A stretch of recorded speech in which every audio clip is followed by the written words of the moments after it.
Chapter 17. While Sir Walter and Elizabeth were assiduously pushing their good fortune in Laura Place, Anne was renewing an acquaintance of a very different description. She had called on her former governess, and had heard from her of there being an old schoolfellow in Bath, who had the two strong claims on her attention of past kindness and present suffering. Miss Hamilton, now Mrs. Smith, had shown her kindness in one of those periods of her life when it had been most valuable. Anne had gone unhappy to school, grieving for the loss of a mother whom she had dearly loved, feeling her separation from home, and suffering as a girl of 14, of strong sensibility and not high spirits, must suffer at such a time. And Miss Hamilton, 3 years older than herself, but still from the want of near relations and a settled home, remaining another year at school, had been useful and good to her in a way which had considerably lessened her misery, and could never be remembered with indifference. Miss Hamilton had left school, had married not long afterwards, was said to have married a man of fortune, and this was all that Anne had known of her, till now that their governess's account brought her situation forward in a more decided but very different form. She was a widow and poor. Her husband had been extravagant, and at his death, about 2 years before, had left his affairs dreadfully involved. She had had difficulties of every sort to contend with, and in addition to these distresses had been afflicted with a severe rheumatic fever, which, finally settling in her legs, had made her for the present a cripple. She had come to Bath on that account, and was now in lodgings near the hot baths, living in a very humble way, unable even to afford herself the comfort of a servant, and of course almost excluded from society. Their mutual friend answered for the satisfaction which a visit from Miss Elliot would give Mrs. Smith, and therefore lost no time in going. She mentioned nothing of what she had heard, or what she intended, at home. It would excite no proper interest there. She only consulted Lady Russell, who entered thoroughly into her sentiments, and was most happy to convey her as near to Mrs. Smith's lodgings in Westgate Buildings as Anne chose to be taken. The visit was paid, their acquaintance re-established, their interest in each other more than rekindled. The first 10 minutes had its awkwardness and its emotion. 12 years were gone since they had parted, and each presented a somewhat different person from what the other had imagined. 12 years had changed Anne from the blooming, silent, unformed girl of 15 to the elegant little woman of 27, with every beauty except bloom, and with manners as consciously right as they were invariably gentle. And 12 years had transformed the fine-looking, well-grown Miss Hamilton, in all the glow of health and confidence of superiority, into a poor, infirm, helpless widow, receiving the visit of her former protégé as a favour. But all that was uncomfortable in the meeting had soon passed away, and left only the interesting charm of remembering former partialities and talking over old times. Anne found in Mrs. Smith the good sense and agreeable manners which she had almost ventured to depend on, and a disposition to converse and be cheerful beyond her expectation. Neither the dissipations of the past, and she had lived very much in the world, nor the restrictions of the present, neither sickness nor sorrow, seemed to have closed her heart or ruined her spirits. In the course of a second visit she talked with great openness, and Anne's astonishment increased. She could scarcely imagine a more cheerless situation in itself than Mrs. Smith's. She had been very fond of her husband. She had buried him. She had been used to affluence. It was gone. She had no child to connect her with life and happiness. Again, no relations to assist in the arrangement of perplexed affairs, no health to make all the rest supportable. Her accommodations were limited to a noisy parlour and a dark bedroom behind, with no possibility of moving from one to the other without assistance, which there was only one servant in the house to afford, and she never quitted the house but to be conveyed into the warm bath. Yet, in spite of all this, Anne had reason to believe that she had moments only of languor and depression. 2 hours of occupation and enjoyment. How could it be?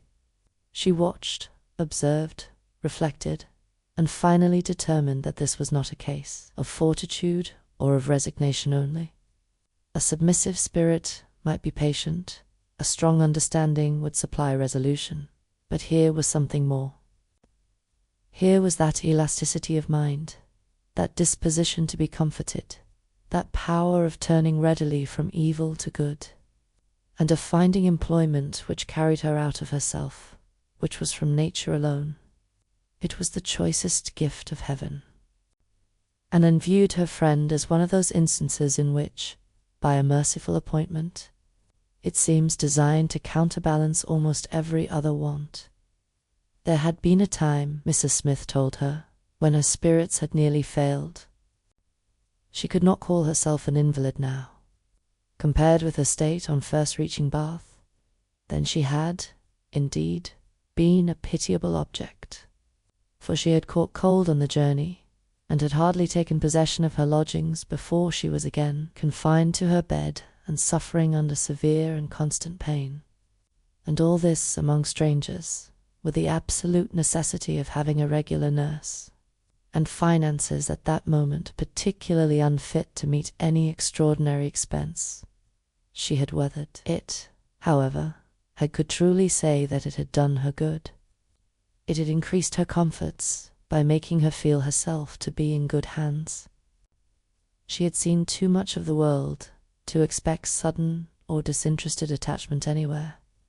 But her illness had proved to her that her landlady had a character to preserve, and would not use her ill, and she had been particularly fortunate in her nurse, as a sister of her landlady, a nurse by profession, and who had always a home in that house when unemployed, chanced to be at liberty just in time to attend her.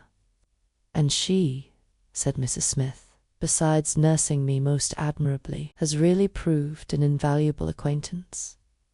As soon as I could use my hands, she taught me to knit, which has been a great amusement. And she put me in the way of making these little thread cases, pincushions and cardracs, which you always find me so busy about, and which supply me with the means of doing a little good to 1 or 2 very poor families in this neighbourhood.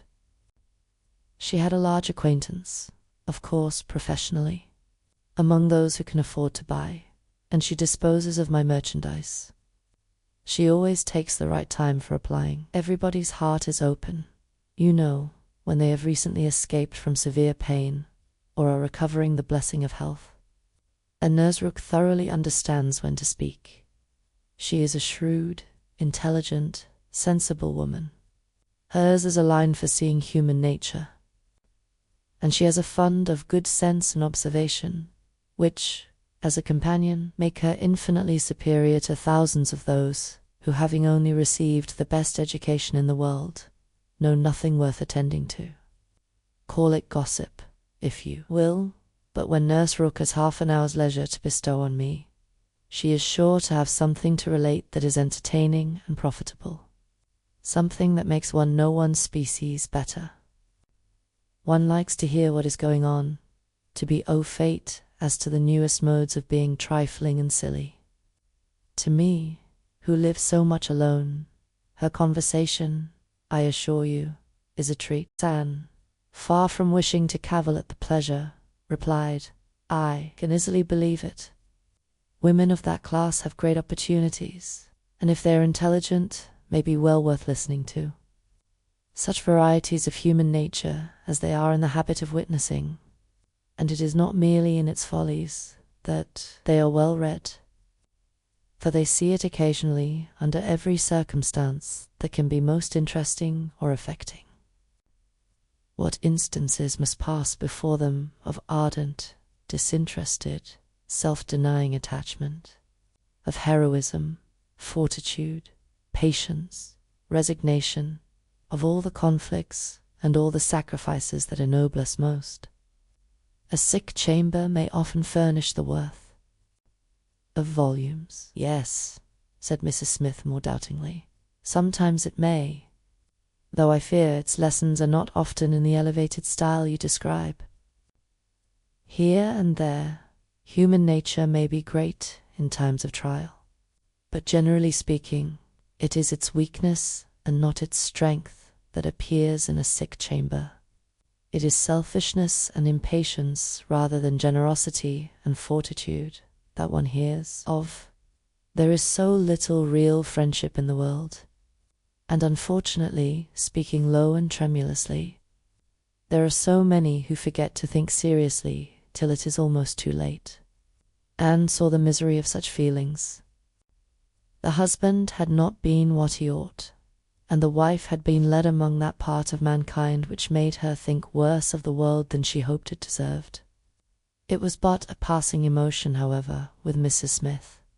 She shook it off, and soon added, in a different tone, "I do not suppose the situation my friend Mrs. Rook is in at present will furnish much either to interest or edify me. She is only nursing Mrs. Vollis of Marlborough Buildings, a mere pretty, silly, expensive, fashionable woman, I believe, and of course will have nothing to report but of lace and finery. I mean to make my profit of Mrs. Vollis, however. She has plenty of money, and I intend she shall buy all the high-priced things I have in hand now."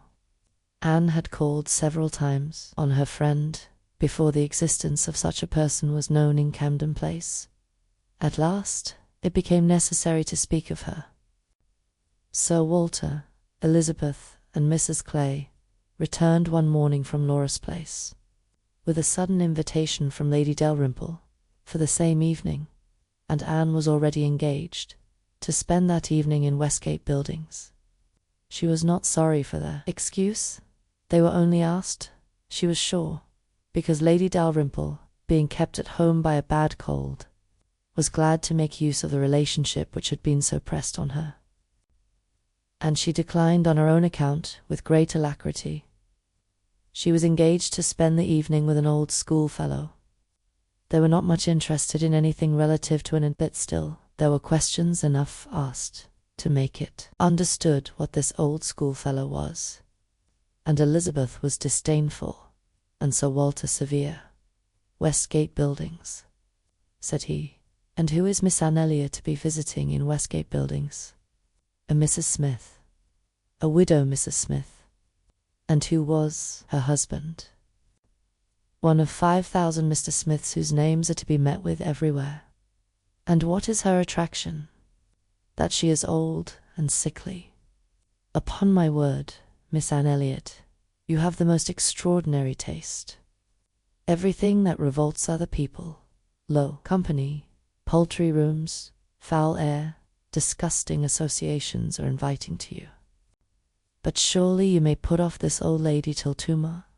She is not so near her end, I presume, but that she may hope to see another day. What is her age? 40? No, sir, she is not 31. But I do not think I can put off my engagement, because it is the only evening for some time which will at once suit her and myself. She goes into the warm bath tomorrow, and for the rest of the week, you know, we are engaged." "But what does Lady Russell think of this acquaintance?" asked Elizabeth. "She sees nothing to blame in it," replied Anne. "On the contrary, she approves it, and has generally taken me when I have called on Mrs. Smith. Westgate Buildings must have been rather surprised by the appearance of a carriage drawn up near its pavement," observed Sir Walter. "Sir Henry Russell's widow, indeed, has no honours to distinguish her arms. But still it is a handsome equipage, and no doubt is well known to convey a Miss Elliot, a widow Mrs. Smith, lodging in Westgate Buildings. A poor widow barely able to live between 30 and 40. A mere Mrs. Smith, an everyday Mrs. Smith, of all people and all names in the world. To be the chosen friend of Miss Anne Elliot, and to be preferred by her to her own family, connections among the nobility of England and Ireland. Mrs. Smith, such a name." Mrs. Clay, who had been present while all this passed, now thought it advisable to leave the room. And Anne could have said much, and did long to say a little, in defense of her friend's not very dissimilar claims to theirs, but her sense of personal respect to her father prevented her. She made no reply. She left it to himself to recollect that Mrs. Smith was not the only widow in Bath between 30 and 40, with little to live on and no surname of dignity. Anne kept her appointment. The others kept theirs, and of course she heard the next morning that they had had a delightful evening. She had been the only one of the set absent, for Sir Walter and Elizabeth had not only been quite at her ladyship's service themselves, but had actually been happy to be employed by her in collecting others, and had been at the trouble of inviting both Lady Russell and Mr. Elliot. And Mr. Elliot had made a point of leaving Colonel Vollis early, and Lady Russell had fresh arranged all her evening engagements in order to wait on her. Anne had the whole history of all that such an evening could supply from Lady Russell. To her, its greatest interest must be in having been very much talked of between her friend and Mr. Elliot, in having been wished for, regretted, and at the same time honoured for staying away in such a cause. Her kind, compassionate visits to this old schoolfellow, sick and reduced, seemed to have quite delighted Mr. Elliot. He thought her a most extraordinary young woman, in her temper, manners, mind, a model of female excellence. He could meet even Lady Russell in a discussion of her merits, and Anne could not be given to understand so much by her friend, could not know herself to be so highly rated by a sensible man, without many of those agreeable sensations which her friend meant to create. Lady Russell was now perfectly decided in her opinion of Mr. Elliot. She was as much convinced of his meaning to gain in time as of his deserving her, and was beginning to calculate the number of weeks which would free him from all the remaining restraints of widowhood, and leave him at liberty to exert his most open powers of pleasing. She would not speak to Anne with half the certainty she felt on the subject. She would venture on little more than hints of what might be hereafter, of a possible attachment on his side, of the desirableness of the alliance, supposing such attachment to be real and returned. Anne heard her, and made no violent exclamations. She only smiled, blushed, and gently shook her head. "I am no matchmaker, as you well know," said Lady Russell, being much too well aware of the uncertainty of all human events and calculations. "I only mean that if Mr. Elliot should some time hence pay his addresses to you, and if you should be disposed to accept him, I think there would be every possibility of your being happy together. A most suitable connection, everybody must consider it, but I think it might be a very happy one. Mr. Elliot is an exceedingly agreeable man, and in many respects I think highly of him," said Anne. "But we should not suit." Lady Russell let this pass, and Ellie said in rejoinder, "I own that to be able to regard you as the future mistress of Kellynch, the future Lady Elliot, to look forward and see you occupying your dear mother's place, succeeding to all her rights and all her popularity, as well as to all her virtues, would be the highest possible gratification to me. You are your mother's self in countenance and disposition, and if I might be allowed to fancy you, such as she was, in situation and name and home, presiding and blessing in the same spot, and only superior to her in being more highly valued. My dearest Anne, it would give me more delight than is often felt at my time of life." Anne was obliged to turn away, to rise, to walk to a distant table, and, leaning therein pretended employment, try to subdue the feelings as picture excited. For a few moments her imagination and her heart were bewitched.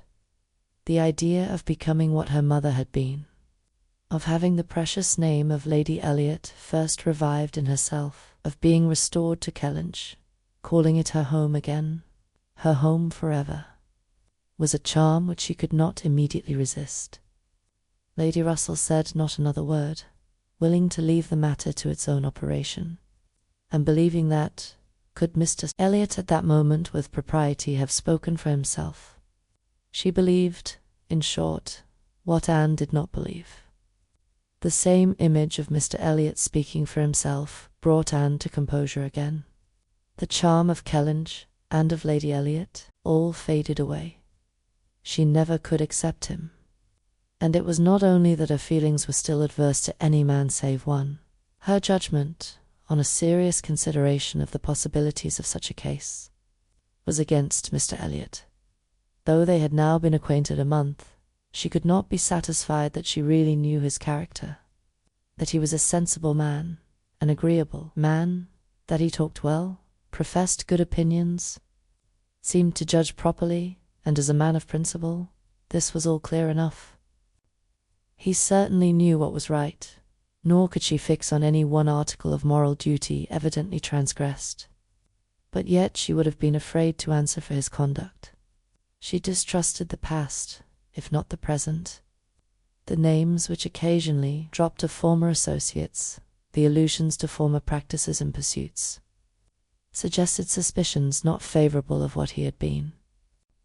She saw that there had been bad habits, that Sunday travelling had been a common thing, that there had been a period of his life, and probably not a short one, when he had been, at least, careless in all serious matters.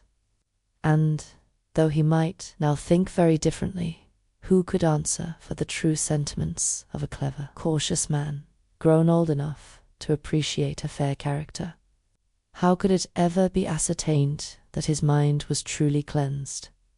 Mr. Elliot was rational, discreet, polished, but he was not open.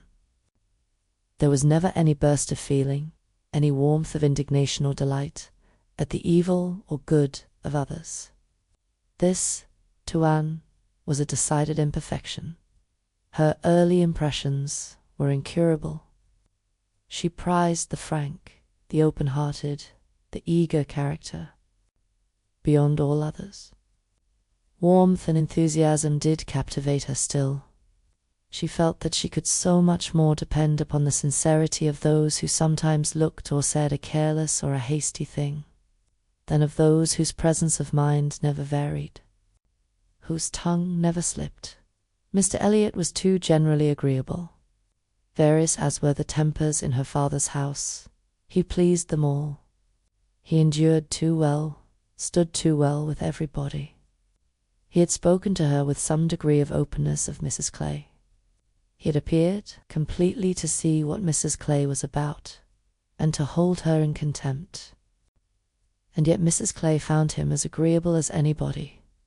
Lady Russell saw either less or more than her young friend, for she saw nothing to excite distrust.